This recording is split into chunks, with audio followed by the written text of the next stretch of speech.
Mesdames et messieurs, ravi de vous retrouver et une nouvelle édition de Midi au Caire pour ce lundi 16 août 2021. On va commencer par une nouvelle concernant le président Abdel Fattah al-Sisi qui s'est entretenu hier au Caire avec le chef du renseignement américain William Burns pour évoquer certains dossiers régionaux, dont la situation dans les territoires palestiniens et en Afghanistan. Au programme de la rencontre, un certain nombre de dossiers régionaux où les pays ont un intérêt commun, notamment les tensions au Moyen-Orient et en Afghanistan, la crise en Libye et le barrage de la Renaissance, selon un communiqué de la présidence égyptienne. Un commentaire. Le président Abdel Fattah el-Sisi a accueilli hier Mr. William Burns, directeur de la Central Intelligence Agency, CIA, en présence du chef des renseignements généraux ainsi que de l'ambassadeur américain au Caire, Jonathan Cohen. Le porte-parole de la présidence a déclaré que le président al-Sisi a souhaité la bienvenue aux responsables américains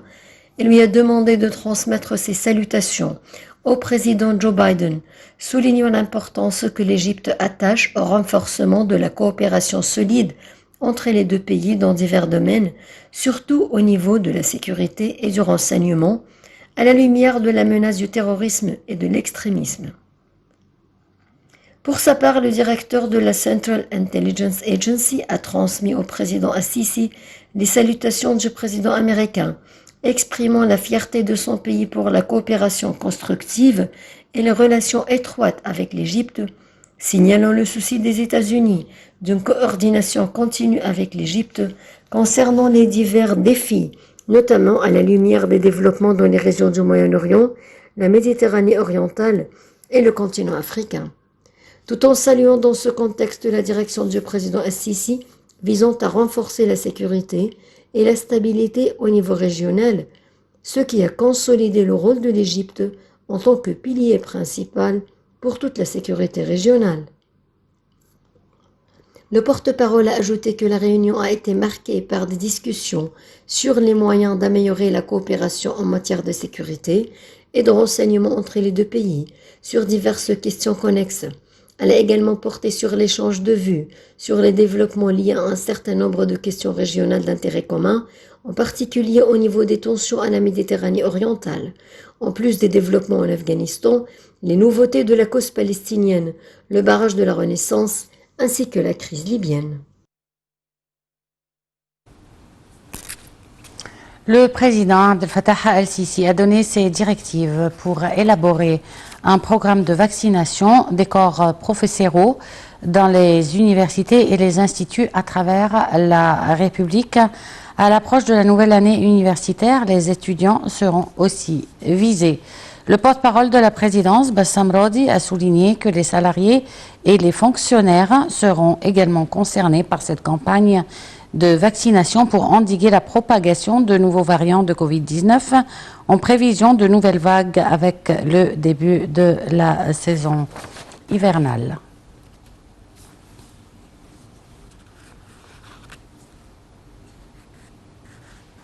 Le président Abdel Fattah al-Sisi s'est réuni hier avec le Premier ministre,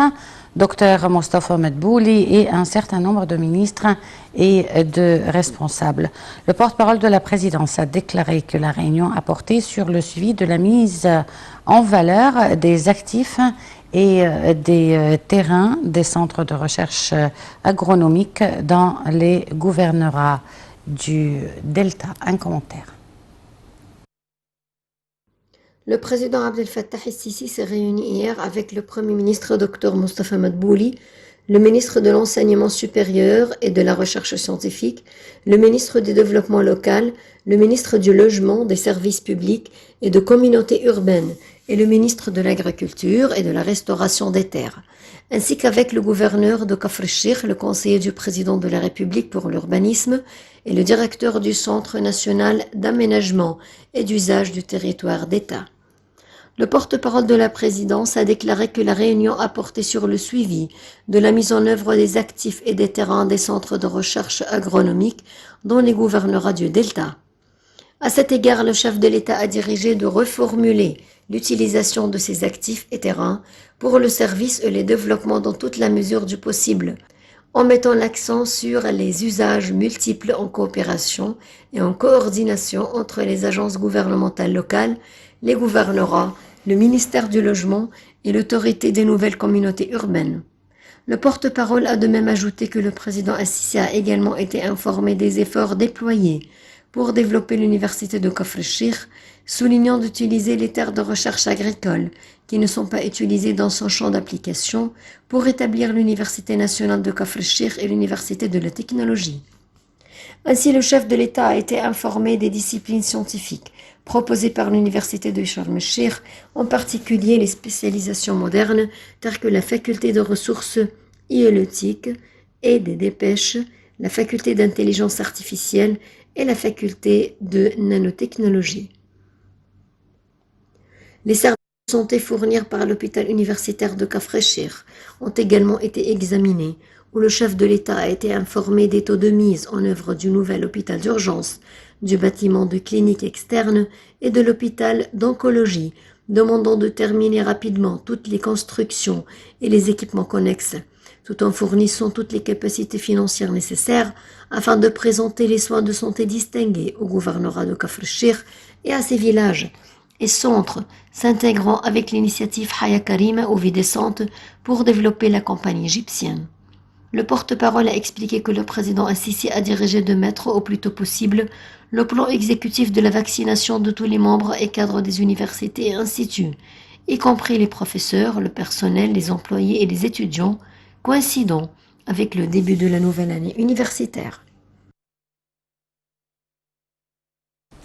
Le Premier ministre, Dr Mostafa Madbouli, a examiné avec le ministre de la Communication et de la technologie d'information, Amr Talat, la mise en œuvre du plan élaboré pour la transformation numérique dans tous les secteurs étatiques. Le ministre de Communication a passé en revue l'état d'avancement de la stratégie numérique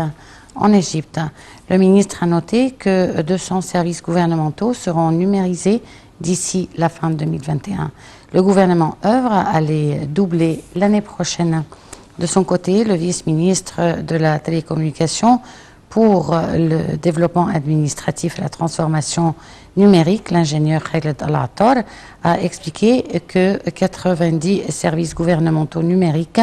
ont été lancés sur la plateforme numérique de l'Égypte, tout en signalant que le ministère, avec la coopération de différents secteurs du pays, sont en cours de réaliser un grand nombre de projets de services pour installer la transformation numérique. Et l'Égypte a exprimé ses condoléances au peuple libanais, notamment aux familles des victimes de l'explosion du citerne d'essence de Akkar, au cours de laquelle au moins 28 personnes ont trouvé la mort. Dans un communiqué, le ministère des Affaires étrangères a souligné le plein soutien de l'Égypte au Liban, appelant à prendre dans l'immédiat toutes les mesures nécessaires pour sauver le Liban et mettre fin aux crises consécutives. L'Égypte a en outre exigé la formation d'un gouvernement libanais le plus vite possible, selon l'accord de Taïf, pour faire sortir le pays de la situation actuelle.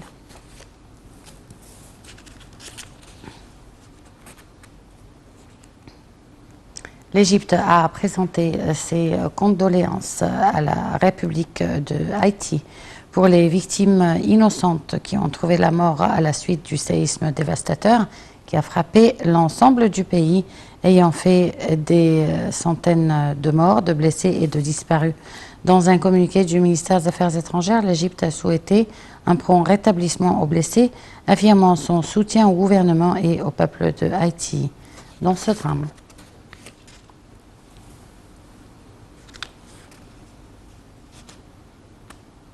L'Égypte a présenté ses condoléances à la Russie suite à la chute d'un avion bombardier d'eau B-200 en Turquie. L'équipage de cet avion qui intervenait pour éteindre un incendie au sud de la Turquie était composé de 5 Russes et de 3 Turcs.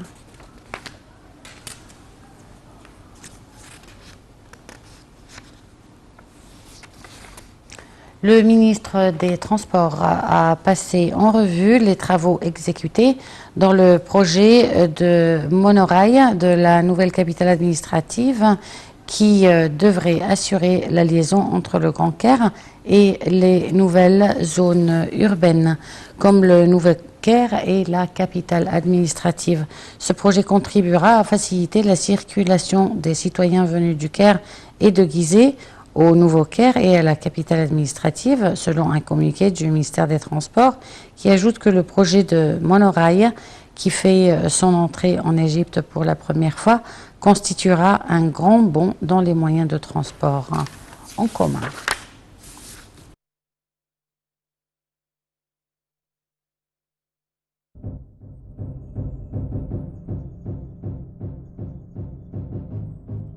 C'était donc tout, mesdames et messieurs, pour cette édition de Midi au Caire. Merci de l'avoir suivi agréablement avec la suite de nos programmes.